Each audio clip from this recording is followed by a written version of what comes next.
All glory be to God. இன்றைய தேவ செய்தியினுடைய தலைப்பு ஏ பியூர் ஹார்ட், சுத்த இருதயம். சுத்த இருதயம். எனக்கு பிரியமானவர்களே, திருமறையிலே நீங்கள் நிதானமாக வாசித்து பார்த்தால் சுமார் 946 டைம்ஸ் 946 முறை இருதயத்தை குறித்து வலியுறுத்தி நமக்கு போதிக்கிறது. அது மட்டுமல்ல, திருமறை உங்களுக்கும் எனக்கும் சுமார் 50 வகையான இருதயத்தை குறித்து நமக்கு போதிக்கிறது. 50 வகையான இருதயத்தை குறித்து பேசுவதற்கு நமக்கு நேரம் கிடையாது. இருதயம் என்று எடுத்தால் அது பெரிய பிக் சப்ஜெக்ட். இருப்பினும் எனக்கு கொடுக்கப்பட்ட நேரத்துக்குள்ளதாக நான் தேவ செய்தியை முடிக்கிறேன். ஏ பியூர் ஹார்ட், சுத்த இருதயம். அதற்கு ஆதாரமாக எடுத்துக்கொண்ட திருமறை பகுதி மத்தேயு எழுதின நற்செய்தியின் புத்தகம் 5ஆம் அதிகாரம் 8வது வசனம். மத்தேயு 5:8. இருதயத்தில் சுத்தம் உள்ளவர்கள் பாக்கியவான்கள், அவர்கள் தேவனை தரிசிப்பார்கள். பிரியமானவர்களே, இந்த இருதயம் சுத்தமாக இருந்தால் தேவனை தரிசிப்பது உறுதி, பார்ப்பது உறுதி. இந்த இருதயம் பரிசுத்தமாக இருந்தால் உங்க துன்ப நேரத்திலே, உங்க இக்கட்டு நேரத்திலே, உங்க போராட்டத்தின் நேரத்திலே என் ஆண்டவராகிய இயேசு கிறிஸ்துவை உங்களால் சந்திக்க முடியும், பார்க்க முடியும். தேவனுக்கே மகிமை உண்டாகட்டும். பிரியமானவர்களே, இந்த இருதயம் சுத்தமாக இருந்தால் ஆவியோடும் உண்மையோடும் தேவனை ஆராதிக்க முடியும். இருதயம் சுத்தம் இல்லை, உங்களால் தேவனை உண்மையாக ஆவியோடு உண்மையோடு ஆராதிக்க முடியாது. 2 தீமோத்தேயு 2:22. சுத்த இருதயத்தோடு கர்த்தரை தொழுது கொள்ளவே முடியும். அப்போ சுத்த இருதயம் இருந்தால் நாம் தெய்வத்தை ஆவியோடு உண்மையோடு ஆராதிக்க முடியும். எபிரேயர் 12ஆம் அதிகாரம் 14வது வசனம். பரிசுத்தம் இல்லாமல் ஒருவனும் தேவனை தரிசிக்க முடியாது.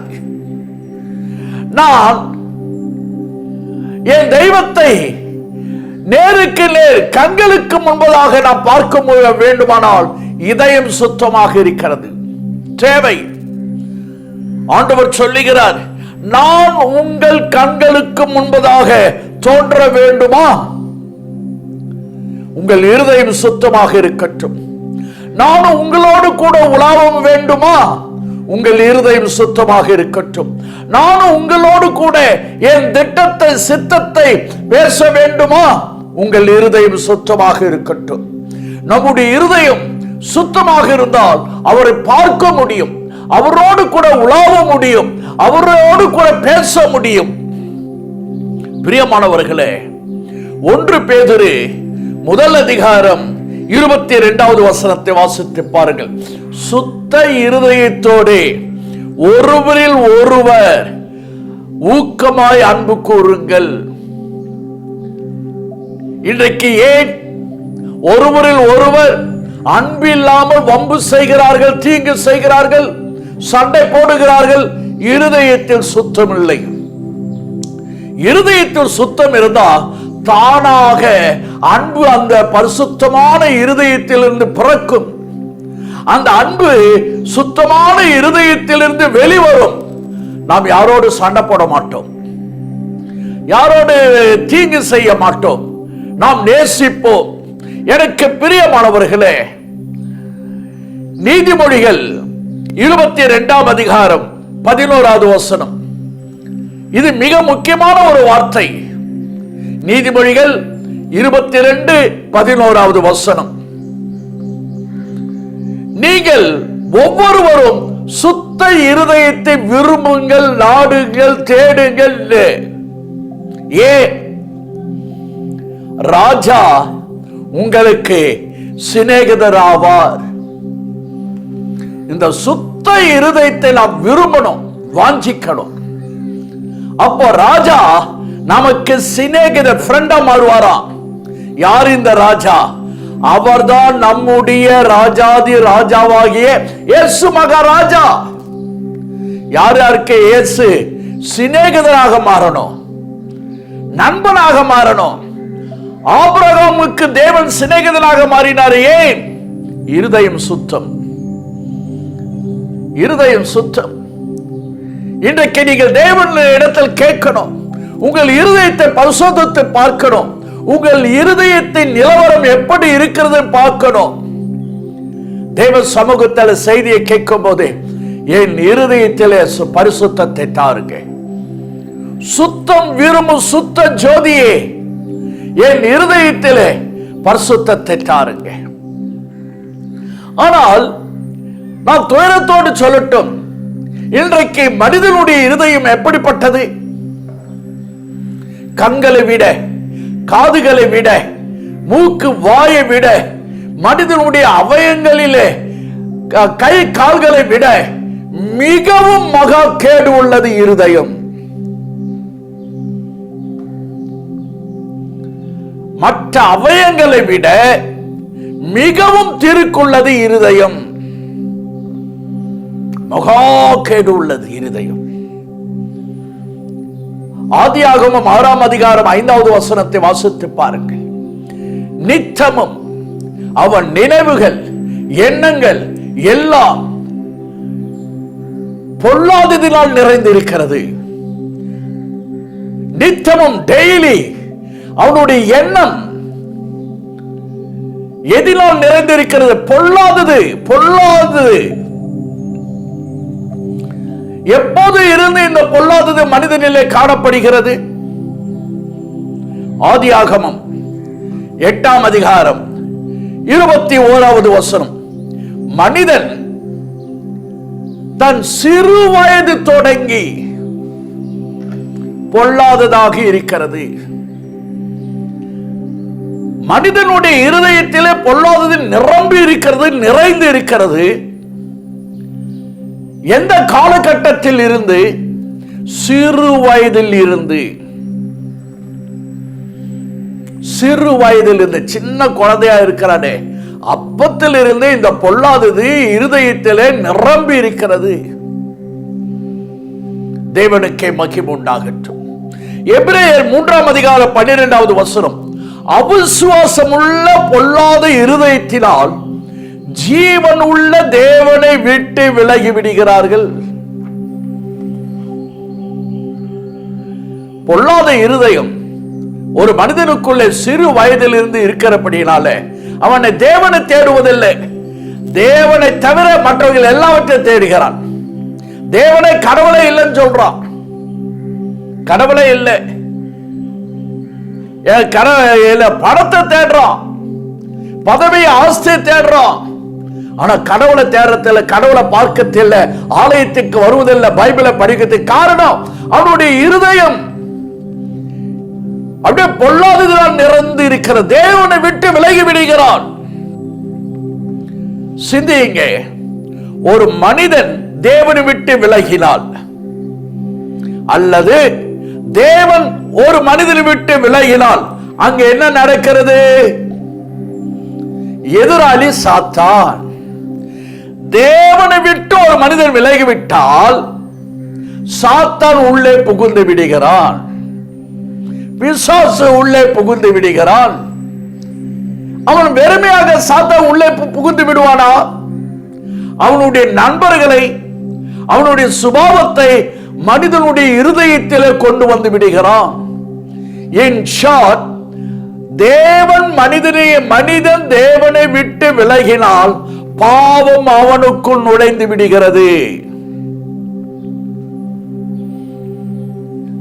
நீங்கள் தயவு செய்து 38ஆம் சங்கீதம் 4வது வசனம் வாசித்து பாருங்கள். பக்தனாகிய தாவீது அங்கு புலம்புகிறார். என் அக்கிரமங்கள் பழுகி பெருகிக் கொண்டே போகிறது.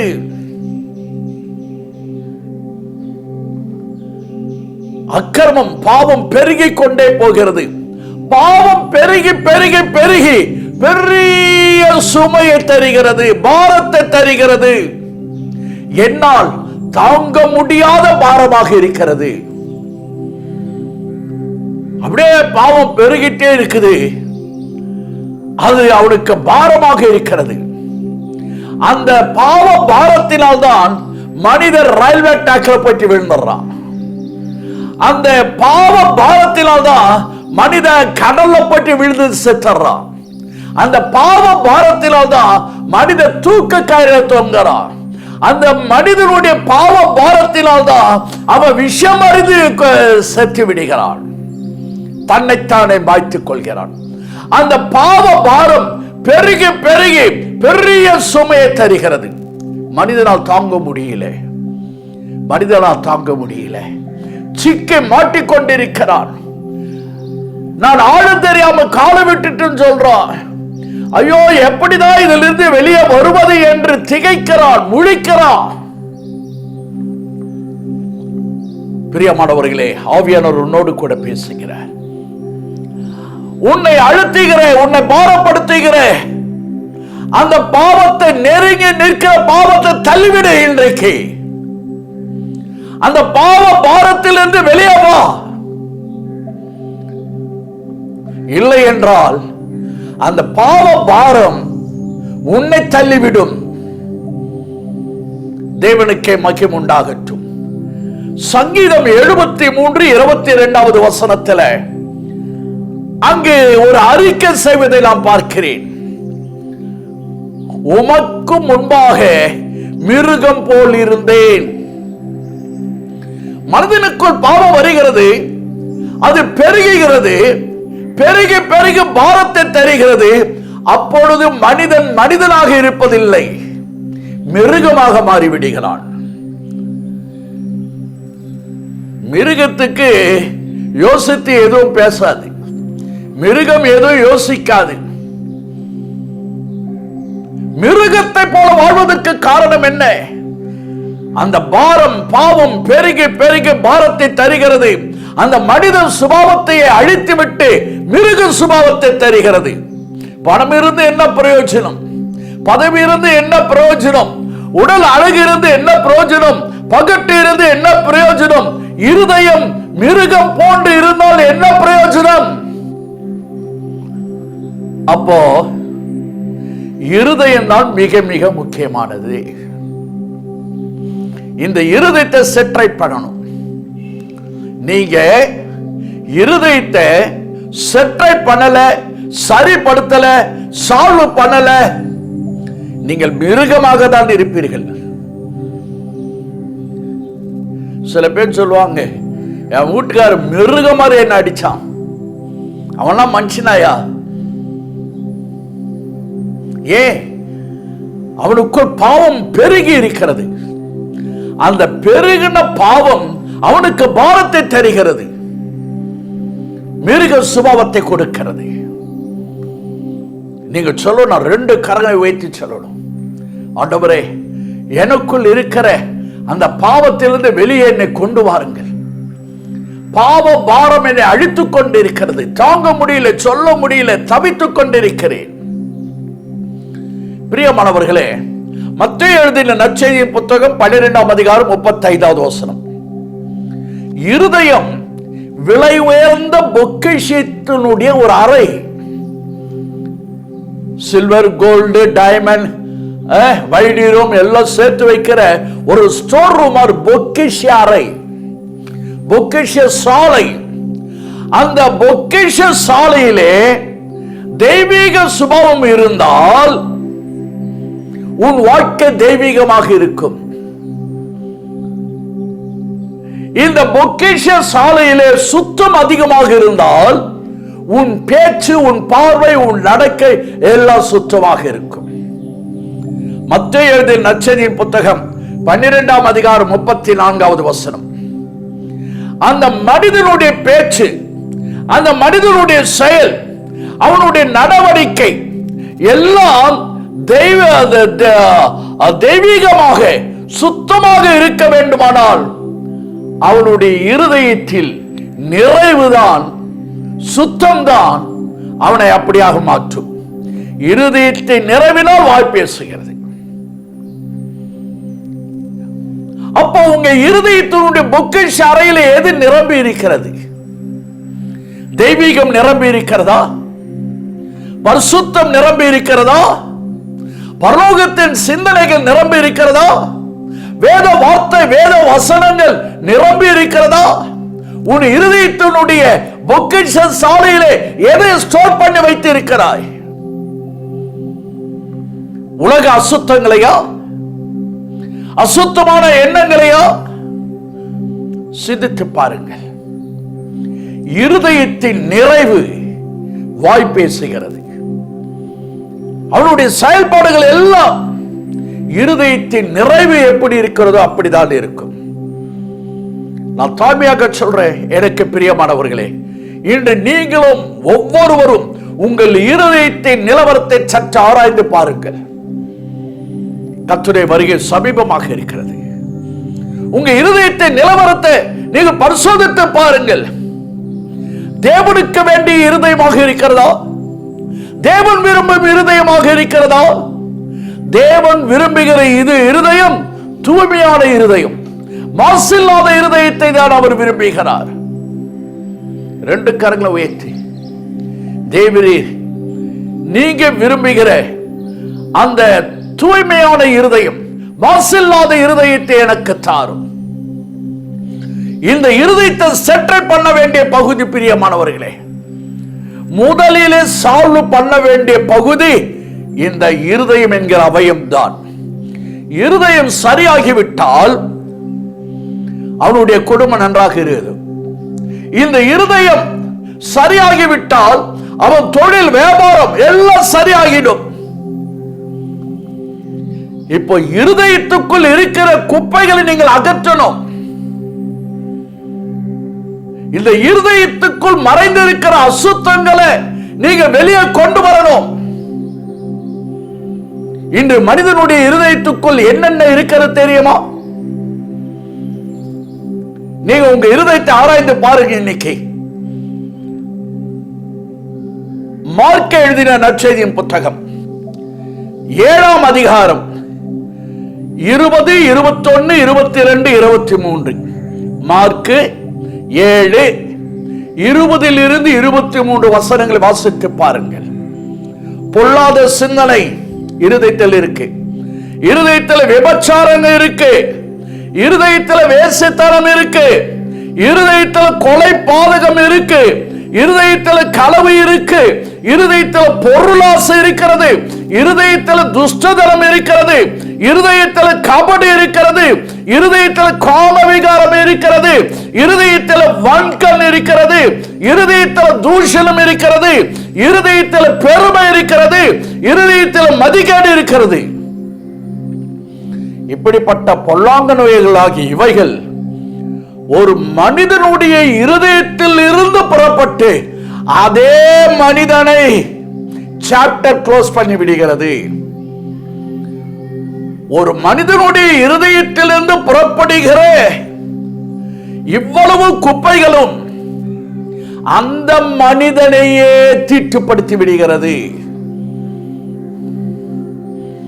ஆகவேதான் நான் சொன்னேன், இருதயத்தில் இருக்க குப்பைகளை அகற்றுங்கள், அசுத்தங்களை அகற்றுங்கள். இல்லை என்றால் உன் இருதயத்துக்குள் இருந்து புறப்படுகிறவைகள் உன்னை தீட்டப்படுத்தும், உன்னை அசிங்கப்படுத்தும், உன்னை வெட்கப்படுத்தும், உன்னை ஒன்றுமில்லாமல் ஆக்கிவிடும். இகழ்ச்சி, இகழ்ச்சி. ஏன்? இருதயத்துக்குள்ளே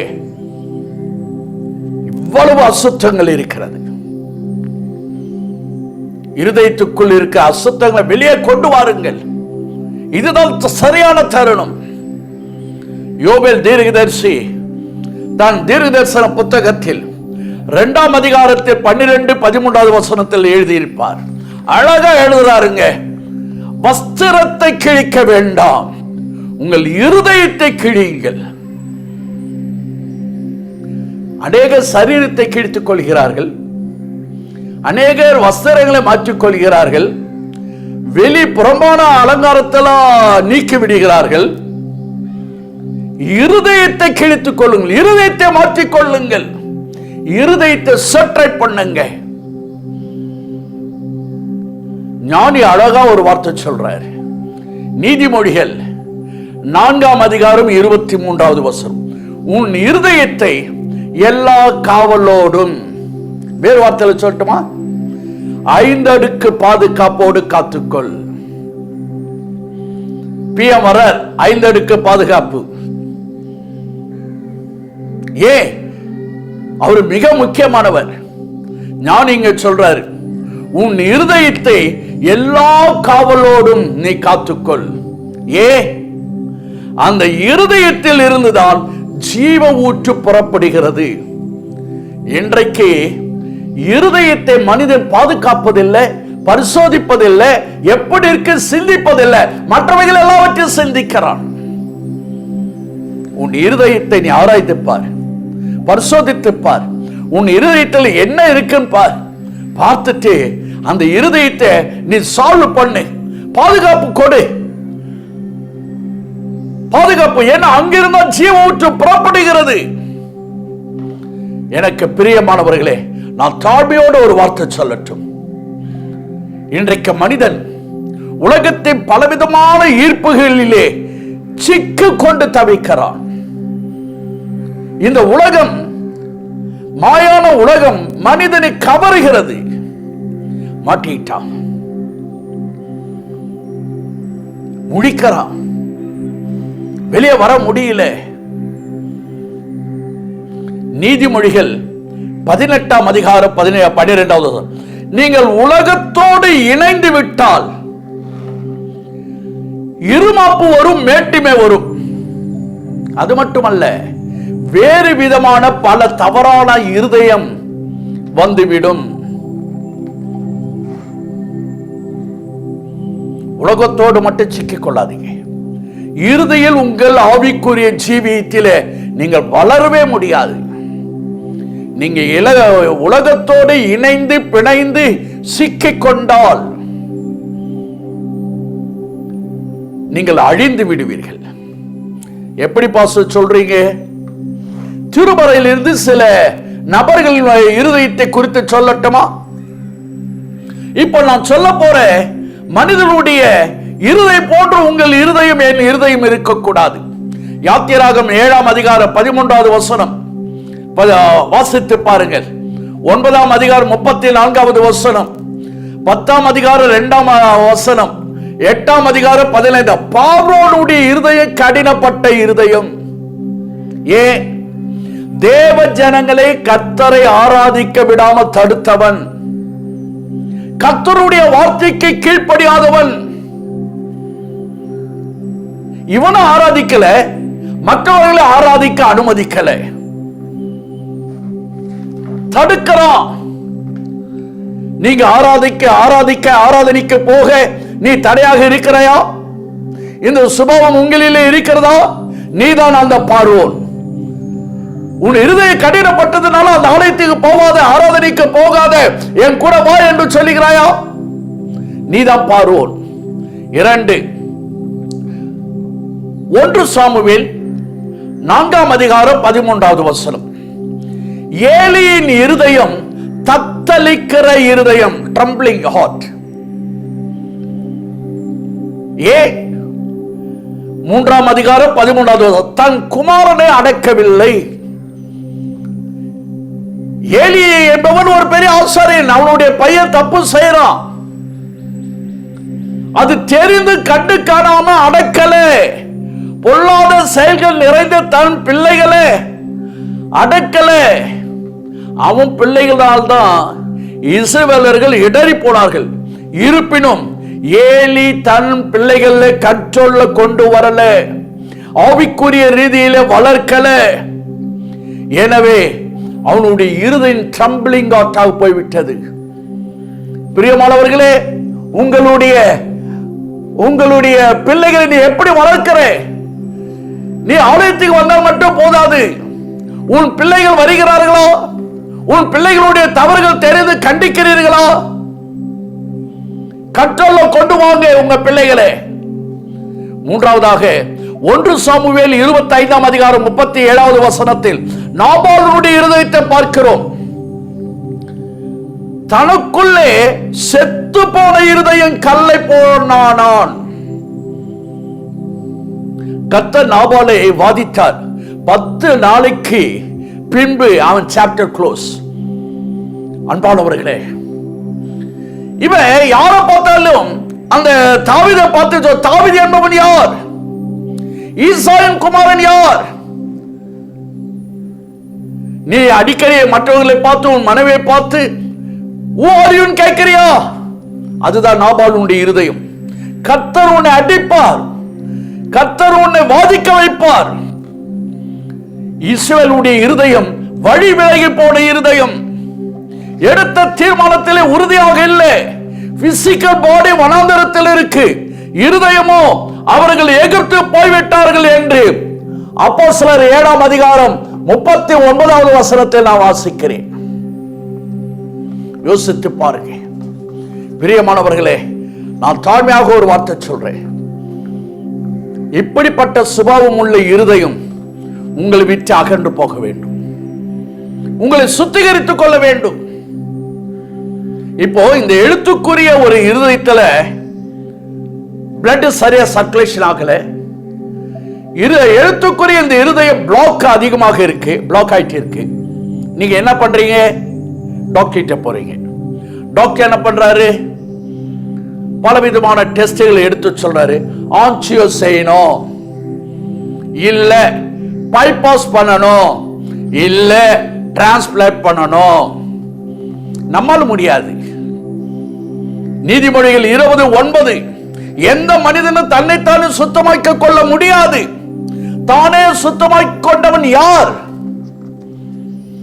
அப்போ 1 சாமுவேல் 16 அதிகாரம் 7 வசனத்தின் படி நம்முடைய மாபெரும் டாக்டர், நம்முடைய இருதயத்தை கவுங்கிறவர் ஒருவர் உண்டு. அவர் முகத்தோற்றத்தை பார்க்க மாட்டார், இந்த இருதயத்தை பார்க்கிறார். அவர்கிட்ட போடும். அவர் தருகிற அந்த டைம்ல அந்த இருதயத்தை சரிப்படுத்த அவரிடத்துல ஒப்பு கொடுங்க. எசேக்கியேல் 18 அதிகாரம் 31 வசனம், இஸ்ரவேல் வம்சத்தாரே நீங்கள் ஏன் சாகணும்? இருதயம் ரொம்ப மோசமா இருக்கு, அசுத்த குப்பைகள் ஏறாலும் நான் செத்துடும் போது நீ ஏன் சாகணும்? அப்ப நான் பிழைக்கணுமா? ஆமா. நீ வாழணும்? ஆமா. என்ன இடத்துல வா, அந்த இருதயத்தை என்ன இடத்துல கொடு. எசேக்கியேல் 11 அதிகாரம் 19 வசனம், எசேக்கியேல் 36:26 தேவாதி தேவன் 2 முறை கூறுகிறார், உங்களுக்குள்ளே நவமான இருதயத்தை கொடுப்பேன், கல்லான இருதயத்தை எடுத்து போடுவேன், சதையான இருதயத்தை கொடுப்பேன். பக்தனாகிய தாவீது மனஸ்தாபத்தோடு ஒரு ஜெபிக்கிறார். சங்கீதம் 51:10 தேவனே சுத்த இருதயத்தை என்னிலே சிருஷ்டியும். என் தேவன் சுத்த இருதயத்தை எப்படி தருவார்? 1 யோவான் 1 அதிகாரம் 7 வசனம், இயேசு கிறிஸ்துவின் இரத்தம் சகல பாவங்களை நீக்கி நம்மை சுத்திகரிக்கிறது. 1 கொரிந்தியர் 6 அதிகாரம் 11 வசனம், நமதுடைய தேவனுடைய ஆவியானவரால் கழுவப்பட்டீர்கள், பரிசுத்தமாக்கப்பட்டீர்கள், பரிசுத்த ஆவி. 3 யோவான் 17:17 வேத வசனம் நம்மை பரிசுத்தமாக்குகிறது. நான் உமக்கு விரோதமாக பாவம் செய்யாத படிக்கு உம்முடைய வசனத்தை என் இருதயத்தில் வைத்துக் கொண்டேன். சங்கீதம் 119:11. இந்த இருதயம் கழுவப்பட வேண்டும், இந்த இருதயம் மாறணும். சுத்திகரிக்கப்பட்ட இருதயமே உண்மை உள்ள ஒரு இருதயம். அவர் சுத்தமுள்ளவராக இருக்கிறது போல தன்னையும் சுத்திகரித்துக் கொள்ளுங்கள். அப்போதுதான் உங்களுக்கு பரிசுத்தம் உண்டாகும். என் தேவன் மாசில்லாத இருதயத்தை விரும்புகிறார். 2 கரங்களை உயர்த்தி சொல்லுங்க,